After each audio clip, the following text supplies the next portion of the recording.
नमस्कार, बहुत स्वागत है आपका। मैं हूं आपके साथ योगेश पांडे। झारखंड में ग्रामीण कार्य विभाग के मुख्य अभियंता वीरेंद्र राम के करीबी कार्यपालक अभियंता राम पुकार राम को ईडी ने लंबी पूछताछ के बाद मंगलवार को छोड़ दिया है। उन्हें यह हिदायत दी गई है कि उनके खिलाफ पर्याप्त साक्ष्य हैं। साक्ष्य मिटाने के जुर्म में केस चल सकता है। ईडी के अधिकारियों ने यह बात कही है और जांच में सहयोग नहीं करेंगे तो उन्हें गिरफ्तार भी किया जा सकता है। ईडी राम पुकार राम को समन एक बार फिर से कर सकती है और पूछताछ के लिए बुला सकती है। वहीं सोमवार को ईडी ने राम पुकार राम को रांची के लालपुर थाना क्षेत्र के बीआईटी एक्सटेंशन के पीछे द्वारिकेश अपार्टमेंट से हिरासत में लिया था। उनके फ्लैट नंबर 401 से ईडी की छापेमारी में डायरी और कागजात के कुछ टुकड़े भी मिले हैं, जिसे संदिग्ध बताया जा रहा है और उसकी जांच अब ईडी की तरफ से की जा रही है। ईडी झारखंड में लगातार अपने जांच का दायरा बढ़ाती नजर आ रही है। अब देखने वाली बात ये होगी क्योंकि कई उसमें सफेद पोशों के नाम आ रहे हैं और कई अफसरों के नाम आ रहे हैं। किन के नाम आगे आएंगे, ये सबसे बड़ा सवाल है। इस रिपोर्ट को देखिए। झारखंड में ईडी ने बढ़ाया जांच का दायरा। वीरेंद्र के करीबी राम पुकार से की पूछताछ। राम पुकार ने नहीं दिए संतोषजनक जवाब। झारखंड में ईडी की कार्रवाई तेज होती जा रही है। राज्य में चीफ इंजीनियर वीरेंद्र राम के यहाँ ईडी के छापे के बाद कई ऐसे अधिकारियों और नेताओं पर ईडी की नजर है जो भ्रष्टाचार में लिप्त पाए जा रहे हैं। ईडी की टीम को छापेमारी के दौरान जो कुछ मिला उसी के आधार पर कई खुलासे होने की उम्मीद है।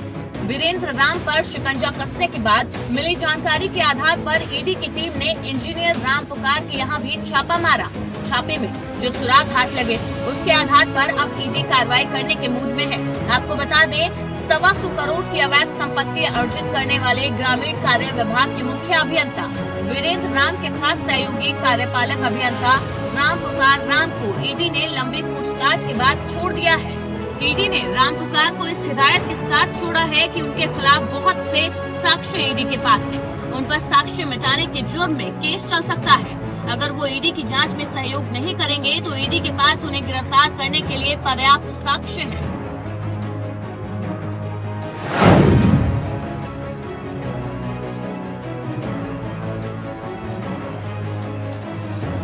ईडी के अधिकारी ग्रामीण कार्य विभाग कार्यपालक अभियंता राम पुकार राम के यहाँ छापेमारी के बाद अब उनकी सभी चल अचल संपत्ति की जानकारी जुटा रहे हैं। उनके पैन कार्ड से लेकर उनके बैंकिंग लेन देन के ब्यौरे भी खंगाले जा रहे हैं। ईडी को उम्मीद है कि बहुत जल्द बड़े मामले का खुलासा होगा। वहीं दूसरी तरफ झारखंड विधानसभा ईडी की कार्रवाई को लेकर विपक्ष और सत्ताधारी दल के विधायकों ने एक दूसरे पर आरोप मढ़ना शुरू कर दिया है। विपक्षी पार्टी ने वर्तमान सरकार पर ही सवाल खड़े करने तेज कर दिए हैं। देखिए, लगातार झारखंड का दुर्भाग्य है और झारखंड सरकार के मुख्यमंत्री को भी वहां जाना पड़ा और कई विभाग के पदाधिकारी और जिस तरह से ईडी लगातार यहां छापामारी कर रही है और लगातार करोड़ों करोड़ रुपया बरामद हो रहा है, तो सरकार को चिंता करनी चाहिए कि आज भ्रष्टाचार चरम पर पहुंच गया है और वैसे लोगों पर सरकार को जो काम करना था वो निरंकुश रही। इसीलिए आज ईडी अपना काम करके वैसे भ्रष्टाचारियों को सलाखों के पीछे डाल रही है। जबकि सत्ताधारी दल ने भी इस बात का जिक्र करने की कोशिश की है कि ये सारे भ्रष्ट अधिकारी पिछले सरकार के समय से ही भ्रष्टाचार में लिप्त हैं। रांची से इंडिया वर्स के लिए राकेश कुमार की रिपोर्ट।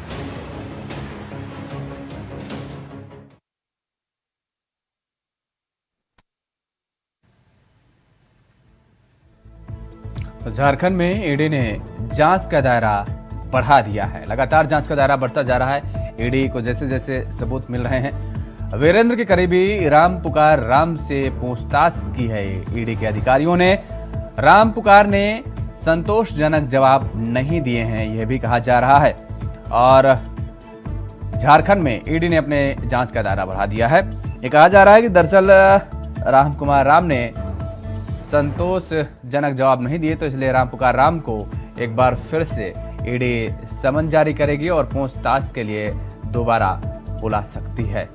और इसके साथ ही राम पुकार राम को तमाम हिदायतें भी दिए गए हैं और ईडी के अधिकारियों की तरफ से कहा गया है कि दरअसल वो जांच में सहयोग करें, क्योंकि अगर ऐसा वो नहीं करते हैं तो उनके ऊपर भी केस दर्ज हो सकता है और साक्ष्य मिटाने को लेकर के भी मामला चलाया जा सकता है और उनकी गिरफ्तारी के लिए भी पर्याप्त सबूत है ईडी के अधिकारियों के पास, ये बताया जा रहा है। लगातार ईडी के अधिकारियों की तरफ से कार्रवाई की जा रही है। जिस तरीके से वीरेंद्र राम के ठिकानों पर छापेमारी हुई और उसके बाद जो कुछ संपत्ति मिली, जो कैश बरामद हुआ, उसके बाद ईडी के अधिकारियों ने अपनी जांच का दायरा और भी बढ़ा दिया और बताया जा रहा है कि वीरेंद्र राम से पूछताछ में जो क्लू मिले हैं उसके मुताबिक कई वरिष्ठ अधिकारियों और कई नेताओं के भी नाम शामिल हैं, क्योंकि कहा जा रहा है कि वीरेंद्र राम ने पूछताछ के दौरान बताया है कि महज उसे कुछ अंश ही मिलता था। इस जो भ्रष्टाचार की काली कमाई थी उसका कुछ अंश ही वीरेंद्र राम के पास जाता था, बाकी उसके सीनियर अधिकारी और नेताओं के पास भी जाता था। वीरेंद्र राम के घर से ईडी के अधिकारियों को एक डायरी और एक पेन ड्राइव मिली है, उसकी भी तहकीकात की जा रही है। उसमें भी पूरा लेखा जोखा बताया जा रहा है और इसके साथ ही राम पुकार राम के घर से भी कुछ साक्ष्य ईडी के अधिकारियों को मिले हैं। ईडी के अधिकारियों ने उन साक्ष्यों को बरामद किया है और उन साक्ष्यों के आधार पर ईडी अपनी जांच की कार्रवाई को आगे बढ़ाती नजर आ रही है। लेकिन सबसे बड़ा सवाल यही है कि आखिर अब इस जांच के दायरे में कौन कौन आएगा और जांच को लेकर के जिस तरह से ये कहा जा रहा है कि लगातार जांच आगे बढ़ती जा रही है, विपक्ष के नेता लगातार इस बात का आरोप लगा रहे हैं कि दरअसल वर्तमान की सरकार में जो भ्रष्टाचार व्याप्त है वो भ्रष्टाचार खत्म करने के लिए केंद्रीय एजेंसियां अपना काम कर रही हैं और भ्रष्टाचारियों के नामों का उजागर कर रही हैं, भ्रष्टाचारियों को सामने लाने का काम कर रही हैं। लेकिन सत्ता पक्ष में बैठे नेता और सत्ता पक्ष के लोग लगातार इस बात को खारिज करते हुए कह रहे हैं कि दरअसल ये जो भ्रष्टाचारी हैं जिनका खुलासा हो रहा है ये पूर्ववर्ती सरकार के समय से चले आ रहे हैं और पूर्ववर्ती सरकार पर यह आरोप लगाया जा रहा है कि दरअसल इन भ्रष्टाचारियों को संरक्षण देने का काम किया गया था और ये भ्रष्टाचारी पूर्ववर्ती सरकार में फले फूले हैं। और अब ईडी की कार्रवाई को लेकर के भी सत्ता पक्ष में बैठे लोग सवाल उठा रहे हैं। सवाल इस बात का उठा रहे हैं कि दरअसल ये जो कार्रवाई हो रही है, आरोप लगाया जा रहा है कि भारतीय जनता पार्टी के इशारे पर हो रहा है, केंद्र की सरकार के इशारे पर ये जांच एजेंसियां अपना काम कर रही हैं और जहां पर भारतीय जनता पार्टी की सरकार नहीं है वहां पर ये एजेंसियां जांच कर रही हैं और छापे मार रही हैं। लेकिन अब जो स्थिति बनी है, आपको मालूम होगा कि झारखंड विधानसभा का सत्र भी इस दौरान चल रहा है। सदन के अंदर भी इस मुद्दे को जोर शोर से उठाया गया। विपक्ष के नेताओं ने सदन के अंदर और सदन के बाहर हंगामा किया, इस मुद्दे को उठाया और अब ये कहा जा सकता है कि सड़क से लेकर सदन तक झारखंड में व्याप्त भ्रष्टाचार के खिलाफ विपक्ष बड़ी तेजी से मुखर होता नजर आ रहा है। और राम पुकार राम के घर पर छापेमारी के बाद अब सवाल सबसे बड़ा यही कि अगला नंबर किसका, क्योंकि वीरेंद्र राम के घर जब छापेमारी हुई और उसके बाद जो क्लू मिले उस क्लू के आधार पर राम पुकार राम के घर पर भी छापेमारी की गई। राम पुकार राम के घर जब छापेमारी की गई तो हिरासत में लिया गया। ईडी के अधिकारियों ने उन्हें लिया, ईडी के अधिकारियों ने उनसे पूछताछ की और यह भी बताया जा रहा है कि रामपुकार राम दरअसल अपना मोबाइल भी फेंकते नजर आए हैं। ईडी के अधिकारियों को कई ऐसे दस्तावेज हैं अहम जो नहीं मिले हैं, उनमें से एक रामपुकार राम का मोबाइल भी बताया जा रहा है। तो लगातार ईडी के अधिकारियों की जांच जारी है और जांच में किसका नाम आएगा ये देखने वाली बात होगी। चर्चा की शुरुआत करेंगे, लेकिन यहां पर रुकेंगे। तो लगातार अब जांच जारी है और जांच में हमने वही बताया कि सवाल आखिर यही है कि अगला नाम किसका। अब रामपुकार राम से पूछताछ जब की गई, ईडी के अधिकारियों ने पूछताछ की, तो ये खबर सामने आई कि रामपुकार राम ने ईडी के अधिकारियों की पूछताछ में सहयोग नहीं किया है। ईडी के अधिकारियों की तरफ से जो सूत्रों के हवाले से खबर आ रही है, ये कहा गया, जानकारी निकल करके आ रही है कि उनको संतोषजनक जवाब नहीं मिला है ईडी के अधिकारियों को, और इसलिए रामपुकार राम को कई हिदायतें दी गई हैं, जिसमें एक ये भी हिदायत शामिल है जिसमें कहा गया है कि जांच में यदि वो सहयोग नहीं करते हैं तो रामपुकार राम पर कार्रवाई हो सकती है और मामला चल सकता है। वो भी साक्ष्य मिटाने के आरोप भी हैं, और ऐसे में ईडी के अधिकारियों ने एक बात और कही है कि उनके पास कई पुख्ता सबूत हैं जो कि रामपुकार राम के खिलाफ कार्रवाई करने के लिए काफी माने जा रहे हैं। हमारे साथ आम आदमी पार्टी के प्रवक्ता सौरभ श्रीवास्तव जुड़े हुए हैं। सौरभ जी, आपका बहुत बहुत स्वागत है इंडिया वॉइस पर। सौरभ जी, आवाज आ रही है आपको? जी बिल्कुल आ रही है योगेश जी। सौरभ जी, जिस तरीके से भ्रष्टाचार व्याप्त है झारखंड में, और लगातार चाहे भारतीय जनता पार्टी का अगर हम जिक्र करें तो वो वर्तमान की सत्ता पक्ष पर आरोप लगा रही हैं, और वर्तमान के सत्ता पक्ष में बैठे लोगों का अगर हम जिक्र करें तो पूर्ववर्ती सरकारों पर आरोप लगाए जा रहे हैं कि दरअसल इनको जो संरक्षण दिया है पूर्ववर्ती सरकार में दिया गया है और अभी तक ये चला आ रहा है सिलसिला। ईडी की कार्रवाई अपनी तरफ चल रही है, ईडी की कार्रवाई पर भी सवाल उठाए जा रहे हैं। अब इस पूरे मामले को आम आदमी पार्टी झारखंड में किस नजरिए से देखती है? देखिए योगेश जी, आम आदमी पार्टी ने शुरू से यह बात कही है कि भारत की राजनीति में चाहे कोई भी पार्टी हो, चाहे भारतीय जनता पार्टी हो या कांग्रेस हो या झारखंड की पृष्ठभूमि पर झारखंड मुक्ति मोर्चा हो, हमारी पार्टी ने ये सोचा है कि स्थिति नाच नाच और साफ नाच, क्योंकि अगर आप देखें भारतीय जनता पार्टी सत्ता में होती है तो पार्टियां कांग्रेस को या जेडीयू को आरोप लगाती, और जब सत्ता में है तो भारतीय जनता पार्टी लगा। हमारा यह और आम आदमी पार्टी का यह मानना है, और हमें अलग अलग चीजों से हर बार यह बात कि क्या ये सारी पार्टियां कभी विकास की बात करती हैं? सौरभ जी, आपको यहाँ पर रोकेंगे, दरअसल वक्त तो चला एक छोटे से ब्रेक का। ब्रेक के बाद फौरन हाजिर होंगे और चर्चा को आगे बढ़ाएंगे, फिर आप अपनी बात रखिएगा। तो ब्रेक के बाद एक बार फिर आप सभी का स्वागत है और चर्चा को आगे बढ़ाएंगे। हमारे साथ मार्क्सिस्ट के नेता सुशांतो मुखर्जी जी जुड़े हुए हैं। मुखर्जी जी, आपका बहुत बहुत स्वागत है इंडिया वॉइस पर। सौरभ जी, आपको आवाज आ रही है? जी बिल्कुल आ रही है। अपनी बात पूरी करिए। देखिए, मैं कह रहा था कि झारखंड की स्थिति और पूरे देश की स्थिति जो बाकी की पार्टियों ने बना रखा है वह एक नागनाथ और एक सांपनाथ जैसी स्थिति है। हमारी पार्टी अलग अलग मंचों से यह बात कहती रही है कि चाहे वो भारतीय जनता पार्टी हो, चाहे वह कांग्रेस पार्टी हो, और झारखंड के पृष्ठभूमि पर अगर देखें तो झारखंड मुक्ति मोर्चा हो।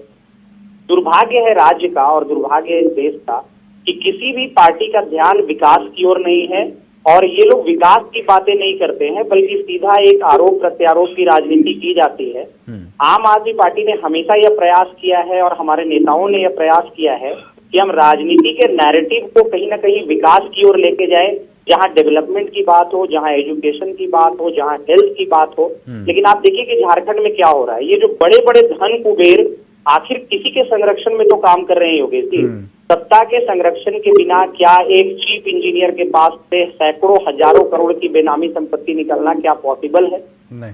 तो हमारा यह मानना है कि कहीं ना कहीं आम आदमी पार्टी जिस राजनीतिक विकल्प की बात करती है वही राजनीति आज देश के लिए जरूरी है, और यह राजनीति सिर्फ आम आदमी पार्टी ला सकती है। नहीं तो वही नागनाथ और सापनाथ वाली स्थिति होगी। जब भारतीय जनता पार्टी सत्ता में होती है तो झारखंड मुक्ति मोर्चा और कांग्रेस आरोप लगाती है, और जब झारखंड मुक्ति मोर्चा और कांग्रेस सत्ता में होती है तो भारतीय जनता पार्टी आरोप लगाती है। और दुर्भाग्य है कि किसी भी पार्टी का ध्यान विकास की ओर, स्वास्थ्य की ओर, शिक्षा की ओर नहीं। जी ठीक बात आप कह रहे हैं। मुखर्जी जी, आपको आवाज आ रही है? मुखर्जी जी, आवाज मिल रही है आपको? जी जी भाई, एक बात और सामने आई है मुखर्जी जी। ये कहा गया कि ठेकेदारों से जब पूछताछ हुई तो उन्होंने कहा कि साहब, अगर हम इनको कुछ पहुंचाते नहीं थे, मिठाई का डब्बा, मिठाई का डब्बा से मतलब मेरा कि घूस, तो ये जबरदस्ती कार रखवा लिया करते थे चीफ इंजीनियर साहब। मतलब ये रौला था, और ये रौला तो मुझे नहीं लगता है कि बिना किसी सफेद पोश के सहयोग के रहा होगा। जी, आपको बता दें कि ये जितने दिन ये राजतंत्र इनके चले, हाँ, ये साहब के जितने दिन राजतंत्र चले, हाँ, इसमें कोई धुले हुए नहीं थे। सब पार्टियां एक साथ मिली हुई थी। मतलब ऐसा ना समझे कि अभी इसकी सरकार चल रही तो उनकी सरकार का कोई जो पूर्व मंत्री थे उनके साथ कनेक्ट में नहीं है। सब लिए। हम तो चाहते हैं इसके बड़ी ईडी जो जांच कर रही है कुछ ना करे, दोनों पीरियड का जांच उसकी कर ले जब से वो बने हुए हैं। हमें लगता है कि नेक्स्ट में जो उपचुनाव हो रहे हैं ना, 24 आते आते हमें लगता है 20-25 विधायक का उपचुनाव हो जाएगा। अगर इसको बढ़िया से कर दे, हम लोग इसका समर्थन में हैं, हम लोग बोल रहे हैं, लेकिन जिन्होंने इस पर खाया है वो सब चुप है, कोई कुछ नहीं बोल रहे इसके। अरे आप इसको ये कर लीजिए, उसको हटा दीजिए, वो क्या मतलब है? आपने किया। हमें लगता है कि एक उपचुनाव अभी रामगढ़ देखें, अगर ये बढ़िया से काम कर दे, अगर जल्दबाज थोड़ा स्पीड ट्रायल कर दे, स्पीडली ले जाए, तो हमें लगता है कि 24 से पहले 20 उपचुनाव हो जाएंगे। अच्छा, मतलब इतने ज्यादा भ्रष्ट है। दोनों में अभी सब शांत हो गए, चुप, एकदम चुप लगाए हुए, चलो अब पार करो इसको। अब देखिएगा इसका दोनों तरफ आ जाने के बाद ये जांच नहीं होगी, इसे भी बेल मिलेगी 3 महीना बाद। बेल तो किसी को भी मिल सकते हैं, आस्ते आस्ते आस्ते आस्ते। इसमें तो अगर आप मैंने खीरा चोरी करे चाहे हीरा चोरी करे, इसमें तो 3 साल की सजा है। ठीक है, नहीं, लेकिन आप कह रहे हैं कि अगर अब आगे जांच नहीं होगी, अगर आगे जांच नहीं होती तो ये राम पुकार राम कहाँ से आ गया होता? ये भी एक बड़ा सवाल उठता है। लेकिन मुखर्जी जी, फिर तो नहीं देखिए, नहीं जांच हो रही है। हाँ। जैसे जब पकड़ में आ जाते कि दोनों तरफ इसकी पल्ला है, हाँ। तो वो जांच स्लो हो जाए। अच्छा, मतलब जैसे अगर पकड़ में आ जाए कि भाई ये जो सरकार चल रही है उनके साथ भी रिलेटेड है, हाँ। और पिछली सरकार जो चली थी उनके साथ भी रिलेटेड है, तब तो जांच पेंडुलम टाइप का झूलने लगते। तो ईडी से, सरकार से क्या मतलब? उसे तो भाई वो तो अपनी जांच के लिए आगे बढ़ेगी, वो स्वच्छंद है। देखिए, पहले ईडी को किसी सरकार से मतलब नहीं थी, हाँ, लेकिन अब सरकार, केंद्र सरकार अपनी ताकत में उसे ले आए। जांच उनके अधिकार के आधार, पहले ओपन थे ना, फ्रीली जांच करते थे, अब नहीं होते हैं ना। अब तो जांच देख के ही लगते कि जहां बीजेपी नहीं है वहां जांच होगी। देखिए, दिल्ली में जांच हो रही है, हर जगह जांच हो रही है, सिर्फ वहां नहीं जांच होती है जहां पर साहब की सरकार है। लेकिन अब ऐसी मुश्किलें हो गई जहां पर साहब की सरकार थी, और अभी उनकी वहां सरकार नहीं। अगर जांच हो रही है तो साहब के पार्टी भी उसमें आ जा रहे, तो फिर उसको रोक दिए जाते हैं। ठीक है। आप ये है अनंत अमित जी हमारे साथ जुड़े हुए हैं। अनंत अमित जी, बहुत बहुत स्वागत है। भारतीय जनता पार्टी का पक्ष रखेंगे। अनंत अमित जी, आवाज आ रही है आपको? अनंत अमित जी, आवाज मिल रही है? जी, आ रही है। हाँ, ठीक है, अब आ रही है आपकी आवाज। अनंत अमित जी, देखिए, ये जो दंश आप झेलते आ रहे हैं कि ईडी आपके अधीन काम, आपके अधीन का मतलब पार्टी या केंद्र सरकार के अधीन काम कर रही है, ये इसके लिए कौन सा वॉशिंग पाउडर निरमा या फिर कौन सी साबुन लेकर के आएंगे कि ये दाग आप छुटा पाएं? देखिए योगेश जी, आज जिसकी आप चर्चा कर रहे हैं, हाँ, ये वीरेंद्र राम और वर्तमान जो विभागीय मंत्री है, इनके खिलाफ एक कांग्रेस के ही कार्यकर्ता ने 2020 में प्रधानमंत्री कार्यालय से लेकर ईडी, सीबीआई, एसीबी तक को पत्र लिखा, जिसके आधार पे एसीबी ने 2020 में वीरेंद्र राम के घर पे रेड करती और 2 करोड़ 44 लाख रुपए नगद मिलते हैं। उसके बाद की कार्रवाई आगे बढ़ती है। और ये जो गेम अभी जो आप सामने नजर आ रहा है, ये तो योगेश जी आपको जान के बड़ा आश्चर्य होगा कि पूरी संलिप्तता अब इसमें कांग्रेस पार्टी की है। जो कांग्रेस पार्टी की 23-24 तारीख को छत्तीसगढ़ में तो अधिवेशन हो रहे थे। अब हमें तो जानकारी ये मिली छत्तीसगढ़ के अधिवेशन का खर्चा भी झारखंड सरकार ही उठा रही थी। और झारखंड सरकार और वीरेंद्र राम क्या कर रहे थे? वीरेंद्र राम वो पैसे की कुरियर बॉय का काम कर रहे थे। कांग्रेस का पैसा, सरकार का पैसा वहां तक पहुंचा रहे थे। अब तो पट्टे खुलती जा रही है, जांच हो रही है। तो मैं ये जानना चाहता हूं कि भ्रष्टाचार के खिलाफ जांच होना चाहिए कि नहीं होना। मैं अपने साथियों से नहीं, मुखर्जी जी कह रहे हैं जांच होनी चाहिए, लेकिन अब उनको संदेह इस बात का हो गया है कि जब पूर्व की आपकी सरकार थी तो तब भी अब वीरेंद्र राम का नाम आया कि तब भी लेन देन का मामला चला था, तो अब वो कह रहे हैं कि ये जांच सुस्त हो जाएगी, धीमी पड़ जाएगी। नहीं, निकाय के लिए सुस्त पड़ जाएगी। क्यों सुस्त पड़ जाएगी? अब देखिए, कल भी एक रामपुकार राम जी की गिरफ्तारी हुई, उनसे पूछताछ चल रही है, आगे भी सिलसिला जारी है। अब तो माननीय मंत्री जी जो है, विभागीय मंत्री जी, अब उनके भाई से लेके बेटे तक के पूरे जो उनके जो बांग्लादेश तक का जो साम्राज्य इन्होंने बना रखा है, पाकुड़ से लेके बांग्लादेश तक का, वो तो आपने भी देखा, इंडिया वॉइस ने भी वो खबरें चलाई थी जब कोरोना काल के दौरान ये किस तरीके से काम कर रहे थे। सिर्फ और सिर्फ टेंडर मैनेज से लेके, पैसे से लेके, बस से लेके, छोटी छोटी चीजों में मंत्री जी का जिस तरीके से रोल था, अब तो ये साबित हो गया है। ईडी की जांच के बाद तो अब हमारे राज्य की जनता ये प्रश्न है कि जो लोग कह रहे थे वो हो रहा है, और क्यों हो रहा है? वो ईडी के जांच से हो रहा है। ईडी के जांच से ये पता चल रहा है कि किस तरीके से वर्तमान की सरकार और विभागीय मंत्री और उनके द्वारा जो अधिकारी बैठाए हुए हैं, जो उनके लिए काम कर रहे थे, कैसे पैसों की उगाही कर रहे थे, कैसे पैसों का गोलमाल कर रहे थे, अब तो स्पष्ट हो चुका है ईडी की जांच से। मुखर्जी जी देखिए, वही बात जो हमने कही ना कि अगर जांच सुस्त होती तो कैसे भाई आगे नाम सामने निकल करके आते हैं, वही बात अनंत अमित जी कह रहे हैं कि भाई जांच सुस्त क्यों पड़ेगी। जांच जिस तरीके से चल रही है अनवरत आगे भी चलती रहेगी, और जो भी दोषी होगा उसका नाम सामने आएगा और कार्रवाई की जाएगी। भाई नहीं, निश्चित तौर पर कार्रवाई कर रही है ईडी। लेकिन पिछली हमें देखते हुए इस तरह से लगते हैं, देखिए पहले जो जांच हुई, अभी जो पल्स वाले हॉस्पिटल वाले मालकिन IS की जो पूजा सिंघल की जांच हुई, उसका जांच क्या पूरा कंप्लीट कर पाए? नहीं कर पाए ना। अभी भी वो बाहर है बेल में। ठीक है, कोई बात नहीं, न्यायालय है, न्याय देती है, बेल हो सकते हैं। ठीक है, अभी बेल में है, कोई दिक्कत नहीं, 1 महीना 2 महीना का जो टाइम दिए।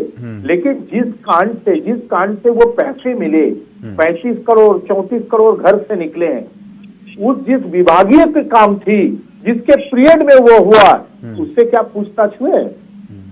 तो आप कैसे सोच लेंगे कि इस पर जो राम जी के जो ऊपर जांच हो रही है, तो सिर्फ ये नहीं है, वो तो दूसरे विभाग में भी है, उस दूसरे पीरियड में भी थे, तो क्या उनसे पूछताछ होगी वो विभाग से? नहीं होगी। अगर पूछताछ होने की रहती तो हमें लगता है स्पीड चलते। नहीं, आपको बता दें 2-3 महीना के बाद देखिएगा इसकी भी हाल वही होगी जो पूजा सिंघल की हो रही है।